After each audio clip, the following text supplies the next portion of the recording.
Hello, everybody. Welcome to my channel, and thank you for joining.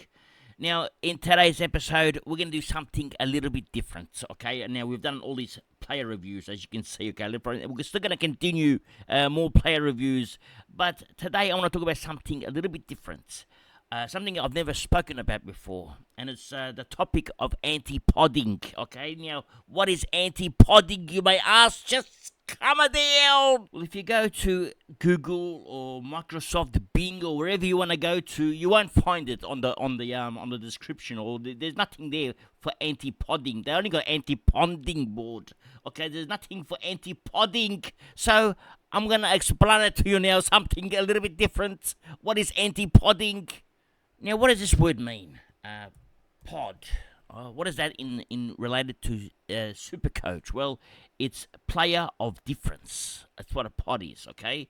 Now, a player like possibly Luke Parker could be a player of difference, where a player like Jack McRae could be a common player. A majority will own him, okay? A player like Sheasel will be owned by a majority, where a player like Whitfield won't be owned by many, okay? So he's a pod, okay? So what does it mean when you anti-pod someone, okay? So what that means, okay, for example here, all right, if we take out let's take out the horny man for now, all right? Let's put someone that's highly owned in here, all right? Highly owned. Who's highly owned? Well, I'll tell you who's highly owned, okay? Let me find him now. Where is he? Bailey Smith is highly owned. Okay, who else is highly owned? Okay, let's have a look now. I need some more cash. Okay, get the chisels out of there for now. Give me some more cash. Who else is highly owned? Okay, now Rankin, he's a pod. Not many will own Rankin. Okay, let's get rid of Whitfield. I need some more cash now. Okay, they need their money. Okay, give me some cash. Now, who else is highly owned? Okay, now Daniel. Everyone will own Daniel. Okay, everyone will own McRae. Everyone will own Smith. Okay, these three, everyone's going to have them. All right, let's get rid of these players for now. Now, let's go further down. Okay, now, who doesn't everyone own then? Okay, now, well, let's get some more that everyone owns for now. All right, let's put in there Shy Bolton there too for now. All right, Shy Bolton. And let's pop in, we've got Bailey Smith. Okay, who are we missing? Okay, let's go further down. Our St Kilda boy. Okay, where's Pooh? Okay, where is he? How much does Pooh cost these days? 330, isn't he? 333. Should be up here somewhere. Why can't I find him? Okay, hang on, St Kilda. We're gonna find him now. Okay, hang on. Let me look for him. Okay, Pooh, where are you? Okay, there he is. Okay, Pooh. Okay, so. A player like Philippou, McRae, Smith, Caleb Daniel, everybody's going to have, okay? A player like Parker, Bolton, Rankin, not many will have. Now, if we don't own Philippou and we switch it to Parker, what effect does it have on our team? Well, let me show you. It can have two different effects. One could be a very painful one, okay, and that's when you don't come down, and one can be a very good one. So let me show you an example of myself when I've anti-podded players and what they've done in the past. Now, let's take last year as a good example, okay? Last year, I was ranked overall position, 5,000, 5,000. First two rounds, okay? Then out of nowhere, bang, 693, okay? And then 400 and going down, okay? It's because I did an anti-pod, okay? Let me show you who I anti-podded. Now, I took out Young and Nick Martin, okay? We just did his review as well. And I took out Fisher. There's three of them, okay? And I replaced them with Sarong, Ryan, and a rookie. And mind you, this rookie didn't even play, okay? I think I made 50k on him. Berry bought at 163, sold at 208 the following week, okay? So I made 40k on him. It was a quick sale, okay, to bring in McKercher the following week and Sherry. So virtually, I also anti-potted Grundy at the time, and I brought in Sherry. So all I'm doing is anti-potting at the start, okay? So that was my aim. Young, Martin, and Fisher out. Sarong, Ryan, and a rookie in. Let's see what that gained me points-wise now. Okay, let's work this out. Now, Hayden Young, in rounds 1 and 2, okay, scored a 70. That's when I sacked him at 70. Then followed up with a 62, all right? So I got a 62 there. Now, that was one score, all right? Then he scored a 132, which was quite impressive. So I was actually upset that I sacked him, right, 132. But then he still went to the 79s, the 94s, the 65. You can see a couple of low scores there, all right? So even though he had a couple of high scores, he had a couple of low scores in there, all right? Now, the other player that I sacked, all right, was from North Melbourne, which was the Fish. Okay, now I got in early, okay, and I usually make my moves as early as possible with the antipods. So I sacked the Fish. Now, what did this Fish do? Let's have a look. 2024.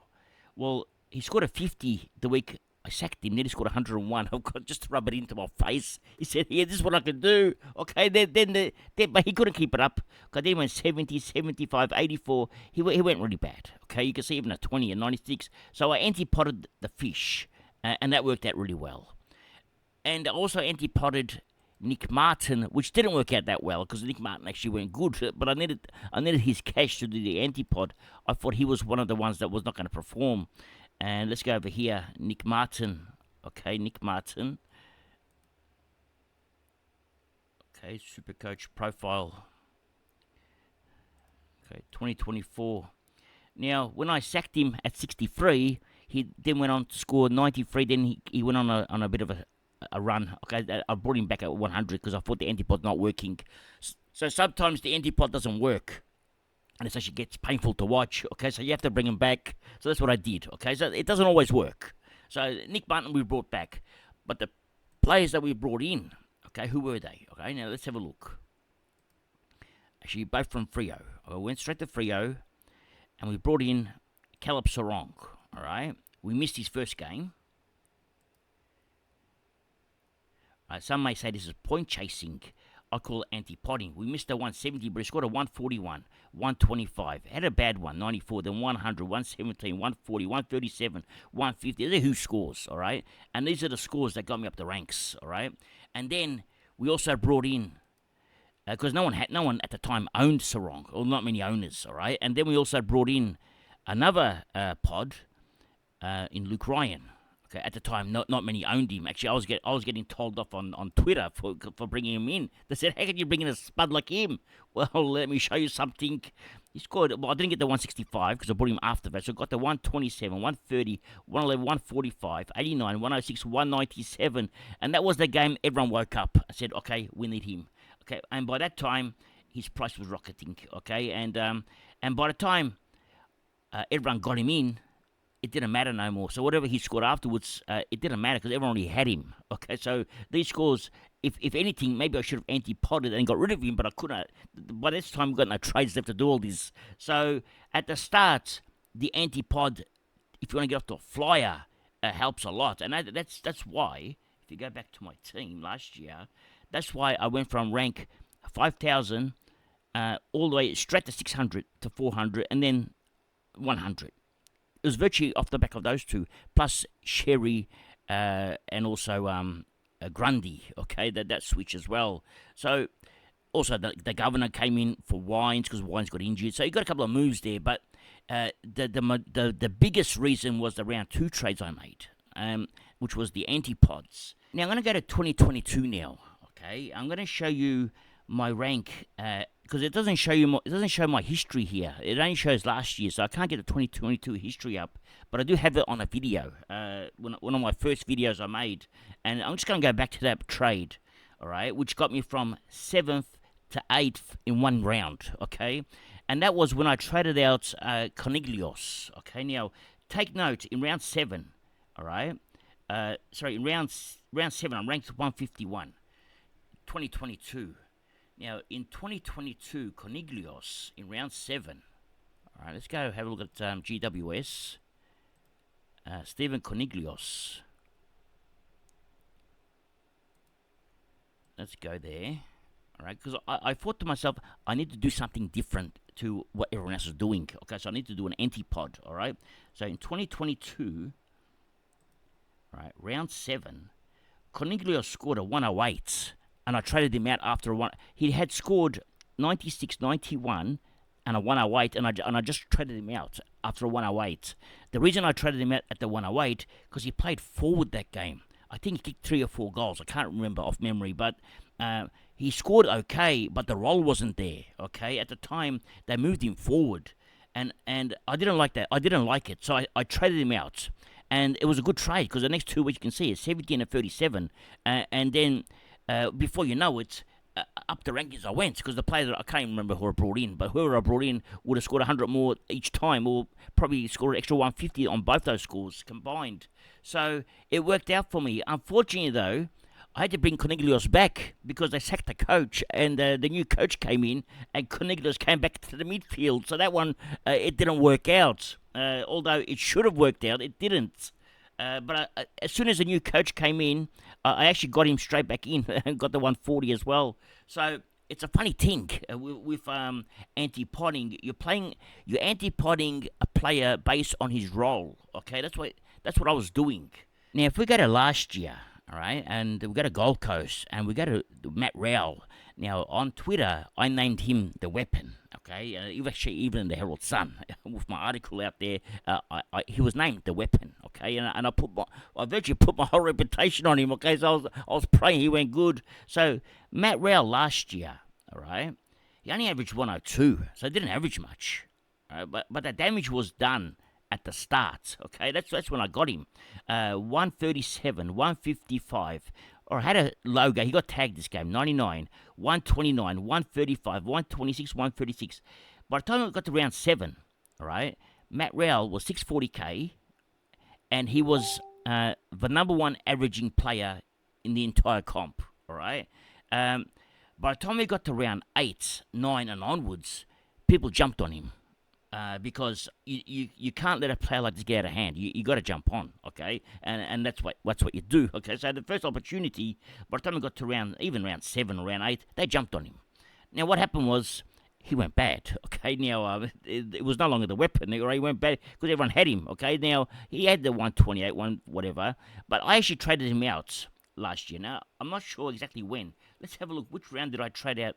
Actually, let's go through this. It'll be interesting. Okay. Now, I'm looking for the history trade-outs. I'm looking for round 16. Okay, so I waited till round 16 to trade him out during the bye rounds. Okay, so in round 16, up until then, I copped all his bad scores. So if I was playing it a little bit smarter, I could have possibly traded him earlier. Okay, so although, I mean, in fairness, I did wait for 2 bad games, so I missed out on the 79. So, I mean, he had scored a 128, a 94, 111. So, he had the 82, then another 82, then I said enough. All right, so I traded him out, and then he went poo-poo, okay, after that, which he was becoming to go poo-poo soon. So, the point is, you need to jump on antipods or pods early as you can. By the time people jump on him, his scoring deteriorates, okay? Similar to which we showed you with the Freo boy. Where is it? Where is he now? Okay, Luke Ryan. Okay, we saw if Luke Ryan, actually even Sarong as well. We saw if Luke Ryan, the damage was already done at all this. This is the damage here, all done. After here, it didn't matter what he scored because everyone's got him. The same thing happened with the other Freo boy, where is he? Sarong. Okay, now with Sarong, when we got him at the start, he was on fire. Okay, and if you can grab him on fire, you get all these scores. By the time everyone else jumps on him, he's scoring. Even though it dropped, it didn't matter anymore. Okay, because the damage is all done here, and that's what got me to the top. However, what didn't finish the job off, okay, was players like this that I should have jumped on, okay, which I didn't, mainly because I didn't have the cash or the trades to do it, okay. Lockie Neal, he was the finisher last year, okay. If you go to Lockie Neal, you can see here, after the buys, he finished the job off. He was a complete finisher, okay, and we didn't get a chance to get all this, and missed out big time.